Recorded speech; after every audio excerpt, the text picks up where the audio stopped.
This week I've been traveling across the country, from North Carolina to Georgia to here at Hyde Park Academy in my hometown of Chicago, talking with folks about the important tasks that I laid out in my State of the Union address. Reigniting the true engine of America's economic growth, a rising, thriving middle class. Every day we should ask ourselves three questions. How do we bring good jobs to America? How do we equip people with the skills those jobs require? And how do we make sure your hard work leads to a decent living? I believe all that starts by making America a magnet for new jobs in manufacturing. After shedding jobs for more than 10 years, our manufacturers have added about 500,000 jobs over the past 3. What we need to do now is simple. We need to accelerate that trend. We need to launch manufacturing hubs across the country that will transform hard-hit regions into global centers of high-tech jobs and manufacturing. We need to make our tax code more competitive, ending tax breaks for companies that ship jobs overseas and rewarding companies that create jobs here at home.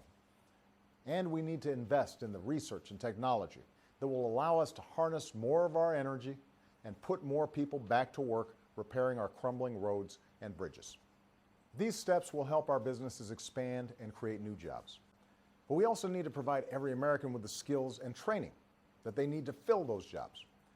Let's start in the earliest years by offering high-quality preschool to every child in America, because we know kids in these programs do better throughout their lives. Let's redesign our high schools so that our students graduate with the skills that employers are looking for right now. And because taxpayers can't continue to subsidize the soaring cost of higher education, I've called on Congress to take affordability and value into account when determining which colleges receive certain types of federal aid. So those are steps we can take to help bring good jobs to America and equip our people with the skills those jobs require.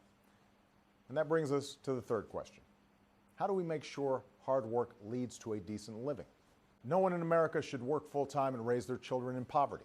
So let's raise the minimum wage so that it's a wage you can live on. And it's time to harness the talents and ingenuity of hard-working immigrants by finally passing comprehensive immigration reform, securing our borders, establishing a responsible path to earn citizenship, and attracting the highly skilled entrepreneurs and engineers that will help create jobs. These steps will help grow our economy and rebuild a rising, thriving middle class. And we can do it while shrinking our deficits. We don't have to choose between the two, we just have to make smarter choices. Over the last few years, both parties have worked together to reduce the deficit by more than $2.5 trillion, which puts us more than halfway toward the goal of $4 trillion in deficit reduction that economists say we need to stabilize our finances. Now we need to finish the job. But I disagree with Republicans who think we should do that by making even bigger cuts to things like education and job training, or Medicare and Social Security benefits. That would force our senior citizens and working families to bear the burden of deficit reduction while the wealthiest are asked to do nothing more. That won't work. We can't just cut our way to prosperity. Instead, I've proposed a balanced approach, one that makes responsible reforms to bring down the cost of health care and saves hundreds of billions of dollars by getting rid of tax loopholes and deductions for the well-off and well-connected. And we should finally pursue bipartisan comprehensive tax reform that encourages job creation and helps bring down the deficit. So we know what we need to do. All the steps I've mentioned are common sense, and together they will help us grow our economy and strengthen our middle class. In the coming weeks and months, our work won't be easy and we won't agree on everything. But America only moves forward when we do so together, when we accept certain obligations to one another and to future generations. That's the American story, and that is how we will write the next great chapter, together.